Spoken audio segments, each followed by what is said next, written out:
Oaxaca, a popular tourist destination in central Mexico, and after being here for 2 weeks, we can see why. Yeah, we completely can see why. The food, just the general atmosphere and the vibe you get in the city is a lot of fun. Now, we're going to go over some of the top things you need to be doing while you're here. Yeah, and we're going to cover really everything that you need to know about coming to Oaxaca, what to see, where to go, where to stay, kind of just and the time of year and all of it. Yeah, we'll go over some safety concerns you might have as well. Okay, best time of year to visit. Now, we're here in September, and personally, I think it's the perfect time. It's not overly hot, it's in the 80s when the sun is out. Today it's cloudy, we could get some rain, but I'll tell you what, it cools down a lot. It's very comfortable for us. Springtime would also be a good time to come. The crowds aren't as big. Summertime, I would avoid. Now, how much time do you want to allow when you're here? That is a question we always ask ourselves before we're planning to go to a location. We were here, like we said, for 2 weeks. I would say you want to allow at least 1 week so that you can not only see all the areas that Oaxaca has to offer, but some of the outskirt areas as well, which we'll get into in a little bit. So I would say anywhere from a week to really as long as you want to be here. Now, how are you going to get here? We flew into Oaxaca Airport, which was very easy to do, and you can just grab a taxi there from the airport, and it is about a 15 to 20 minute ride into town. Right, now grabbing a taxi at the airport sounds easy, and it is, but it's a private taxi service. So you have to go to the booth, tell them where you're going, they'll tell you the price. Now, you can either get a private car or you can get a van with other customers in that van with you. We got the van. We saved the money, got the van, and it turned out to be super easy.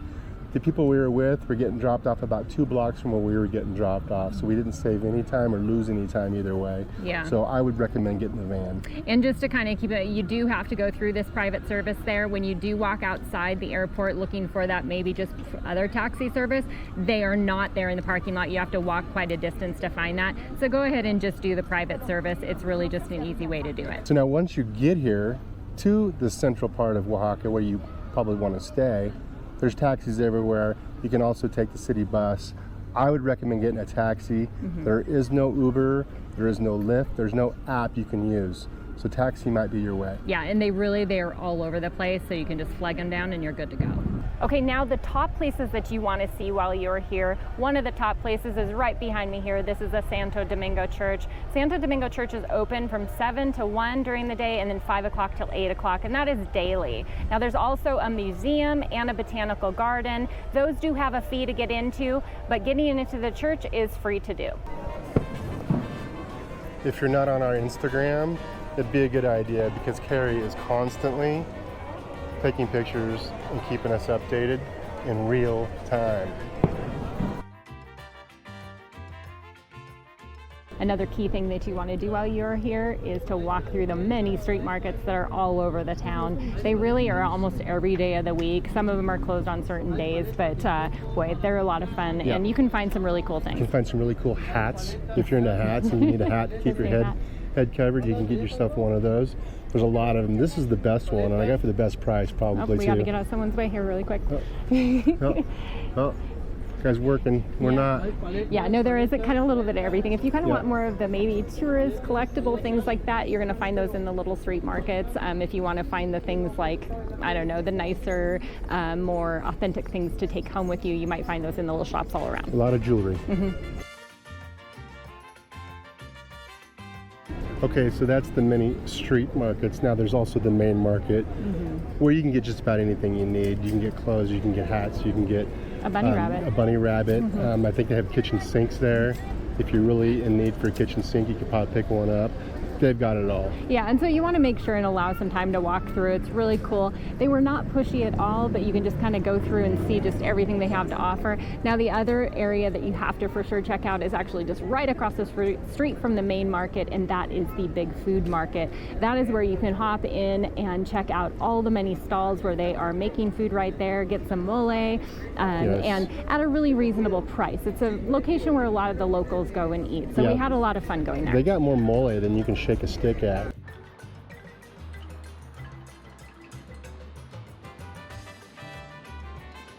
Now, it's almost like obvious to say this, but you want to make sure and make it into the central area. Go to the center square. There's always something going on there. Each time that we've gone, it always seems like there's some music being played, but it's really just a fun place to people watch. Yeah, a lot of families. I mean, it's the place to go for the locals, just to hang out and just take in the atmosphere.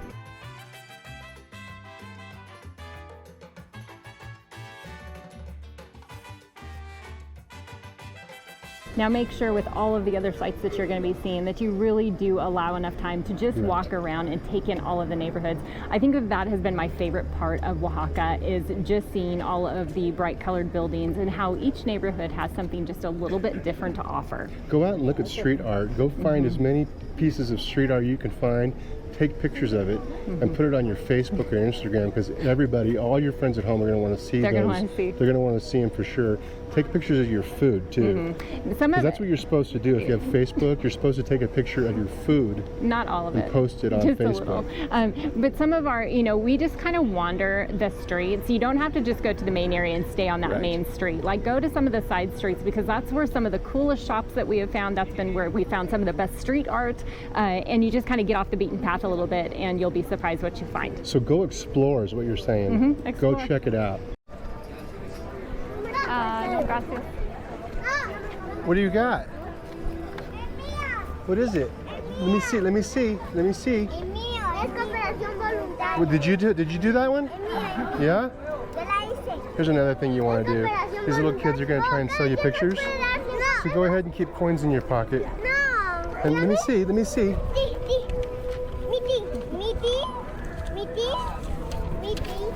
This one. This one? This one? No, give it to him. This is his. Yep. Okay. Where's your picture? No? No? Gracias. Gracias. Bye-bye. Before coming here, we had heard that Oaxaca is the food capital of Mexico, and that is no joke.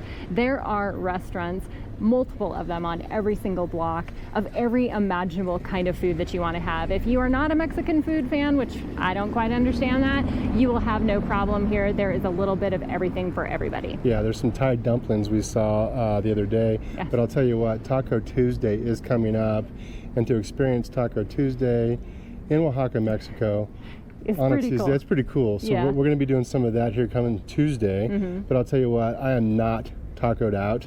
I don't think it's possible. I hope not, because we're only 2 weeks in and we have 2.5 more months to go. The other thing that I would point out, if you are a vegetarian, you will have zero problem while you're here. On every menu pretty much we have seen a vegetarian option. So I would just say, if you are a foodie at all, you're going to love Oaxaca. And we can't forget about the organic category. Right, because you're going to find that as well. A lot of organic options. Now, Oaxaca is known for a lot of different types of food that you want to make sure you try while you're here. Now, one of the key ones that you want to make sure you don't miss out on is the mole. Oaxaca is actually known as the land of 7 moles, and we did not know that before coming, and so we started with 1 mole, and then we started seeing how many were on the menu. We've actually only made it through 3 right now. We are hoping to check a few more off of our list while we're at least in Mexico. Yeah, we had a 4th, but then we discovered afterwards that it's not an official mole of Oaxaca, so now we're back to 3. Yeah. So we got some work to do on that yet. Now, there's also the pizza, the Mexican pizza. What's it called? I believe it's pronounced tlayuda, and it is a big flat tortilla. You really can't miss them. They are all over Oaxaca. It is a big tortilla shell, and on top of that, they have beans. They have a meat of choice. They usually have cabbage or lettuce, avocado, kind of a little bit of everything, and they are fantastic. Now, what's it called again? One more time. Tlayuda. See, now, or you could just call it Mexican pizza. That's a lot easier. It's a lot easier, but that's the name of it. Yes. But that is something they are known for here. So make sure and check out. Really get some mole and get the tlayuda. Now, accommodations when you are here in Oaxaca can be a little bit tricky. If you're anything like us, you look for something maybe a little more modern, a little more updated, and that's a little bit hard to come by here in Oaxaca. You're going to find a lot of the places like behind me right now, which are more your boutique-y hotels. You're going to find a lot more of those authentic accommodations. So just kind of know that going in.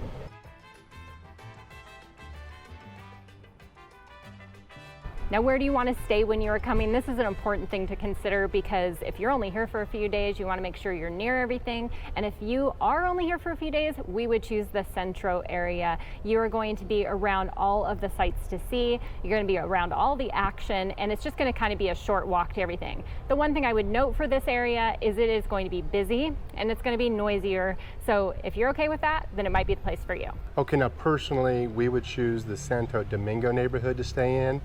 You're going to find all those boutique hotels. You're going to find all those restaurants.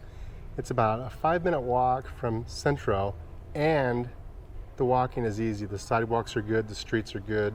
So if you have any mobility issues, you wouldn't have a problem.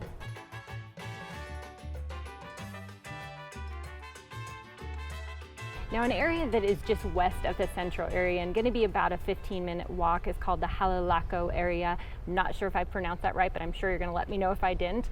This area, we kind of fell in love with this area, and if we were here longer, it may be the place we chose. There is a ton of street art, lots of restaurants. The walking streets are just so much fun, a lot quieter and removed from the main central area. So I would say if you're going to be here for longer term, you might want to look at that area. Also to mention, you might get a little bit more for your money up in that area. But now, where did we choose to stay? We stayed just about 5 minutes outside of the central area. It's a quick walk. We have a grocery store right down the street from us, and we're just really central to all of the key areas in town. Yeah, we're about a 5 to 10 minute walk from just about everything. We're also about a 3-minute walk from our favorite watering hole, where they have a happy hour from 7 to 9, and you get margaritas. Yes, rooftop bar at a hostel. Yeah. You know, and the thing is with that, no matter where you stay, you're going to find your favorite place because like we mentioned, there are places everywhere to choose from. Now, our place, when we were kind of talking about that authentic feel and look to a place, you will see from the video we're showing you of our actual condo or apartment we're staying in, very authentic. It's very nice. We're very happy there. It kind of just had everything that we needed while we were visiting. Carrie picked that one out. She picks most of our accommodations out, so she did a great job. We kind of both did this one. Now, if you do have mobility issues, Santo Domingo is going to be the place for you. It's easy to walk. I mentioned a little bit about it before. El Centro area, a little more difficult. You're going to have to watch your step. The sidewalks aren't nearly as good as they are up here. That's where the markets are at. That's where the street food's at. So you're going to want to eventually go down there. You just need to be a little more aware of where you're stepping.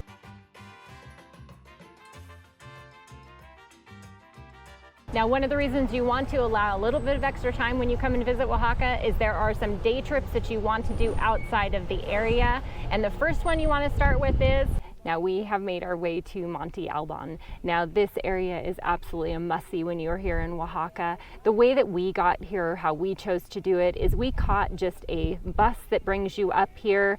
It's very easy to do. Our tickets were 100 peso per person, so about $5 USD. And then as soon as you get here, it is 95 peso to get in. So once again, just around $5 USD, so about $10 total. You know, so I don't know, this is just a must-do when you're here. The bus ride up here took maybe 25 minutes, not because of distance, but really just because it's kind of slow getting up here.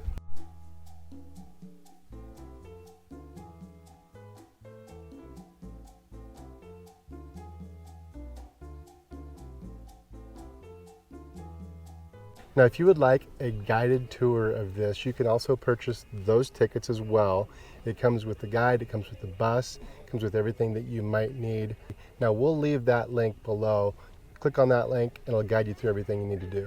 Now, like Brian mentioned, if you want to do the guided tour, the benefit of that is you're going to get all the history. We just really prefer to kind of walk around at our own pace and take things in. Now, mobility-wise, getting into this place, it wasn't real mobility friendly coming in. There were stairs, a lot of jagged paths, but as soon as you're up here, it's pretty easy to get around. So I guess you kind of have to judge how much of an issue you might have. One benefit here, I would say, over some of the other places, some of the other ruins that we've seen to go to, here they let you just free wander through the entire place, going up the stairs. I know some don't allow that anymore, so it's pretty cool. All right, and you want to come in the morning. It gets hot. Now it's early September for us. We got some cloud cover. I got my hat on. We're wearing sunscreen. But if you're here in the middle of the summer, it's going to get hot. There is zero shade.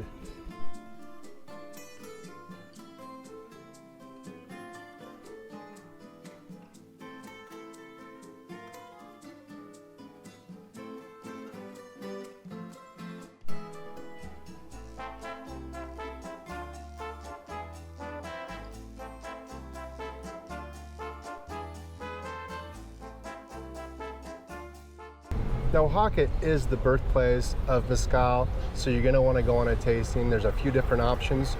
You can either go on a guided tour and take a tour, get the whole, how it's made, how it's produced, what it tastes like, or you can go to the liquor store and buy yourself a bottle. Either way, you're gonna wanna taste the mezcal. Now, we're gonna leave links below to make it easy for you to check either one of these two options out.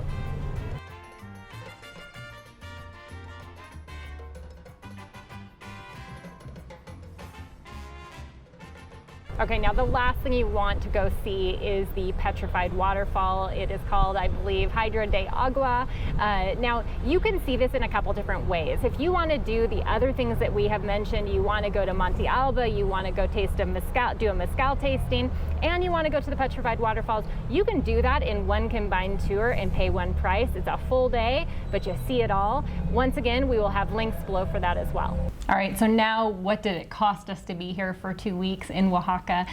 You know, Mexico used to be one of those places that everybody talked about. You went there to save money. I can't necessarily say that is the case anymore, and we knew that coming in. Yeah, and no, it might be inexpensive for some things, but not for accommodations. Our accommodations here in Oaxaca for 2 weeks cost us $1,015, and that was for a 2-bedroom place that we really enjoyed. We felt we got a pretty decent deal. Yeah, and this is our courtyard we're actually sitting in right now, which we really enjoyed. Now, our other expensive area is our entertainment cost, and that is because we averaged eating out once a day. You know, to be honest here, it almost made more sense to eat out. The one meal we did cook in was breakfast, but for our eating out, and then also, of course, our drinking out, we spent $355 for the 2 weeks. Right, and groceries were inexpensive because of that. We did do the breakfast like Carrie just mentioned. We did chips and salsa. I got a couple beers, but I backed off on the take-home beer category. So our groceries these 2 weeks cost $46. Now for excursions, the only excursion we did was we went to Monte Alba. That was $20 total for both of us, so an incredibly affordable excursion. Taxi cabs, we spent $12 on the taxi service we got from the airport to our accommodation. Now for our phone data, we spent a total of $12. That was for both of our phones. Now Brian does have eSIM now, so that was just getting our eSIMs through Stepped Airlo. up. Yeah, I stepped up. Yeah, now we also bought a hat and a skirt. Now the hat cost me $13. The skirt is interchangeable, so she got the 2-for-1. It also only cost $13, so we spent $26 on our hat and our skirt. So that brings us to a total of $1,486 for 2 weeks here, which, you know, is higher than our typical budget. We are moving quicker this time, so we're not getting that discount from staying in one location for a longer stretch of time. So you could definitely bring the cost down there. Yeah, that's $106 per day per couple. Right. Now, if you're a solo traveler, because I know there's plenty of you out there, you are going to save quite a bit off of what we spent on our entertainment costs, and then you're also going to save on your accommodations. Right. We actually frequented a hostel that is just right around the corner from where we're staying that was one of our favorite little places to go for a drink, and the food was amazing. And so I looked up what the prices to stay there would be, and they averaged about $15 to $18. Now that is for a shared room. Right. So that might be an option. And it was really a nice place with a laundry facility. Yeah, and they had a happy hour from 7 to 9, 2-for-1 margaritas. Yeah, so, we enjoyed those too. You know, you can't pass that up. Yeah. Now I think that the area, the one thing as far as like being in Oaxaca, say a solo, especially female traveler, I would have felt very comfortable being in the area.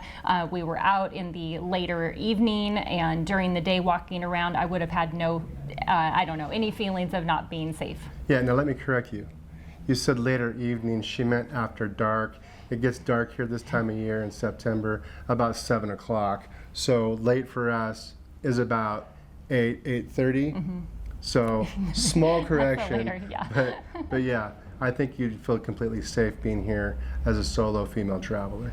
So we hope that you enjoyed this video on Oaxaca and just everything that you will need to know to visit. If it has not been on your list of a place to travel to, we would highly recommend that you add it.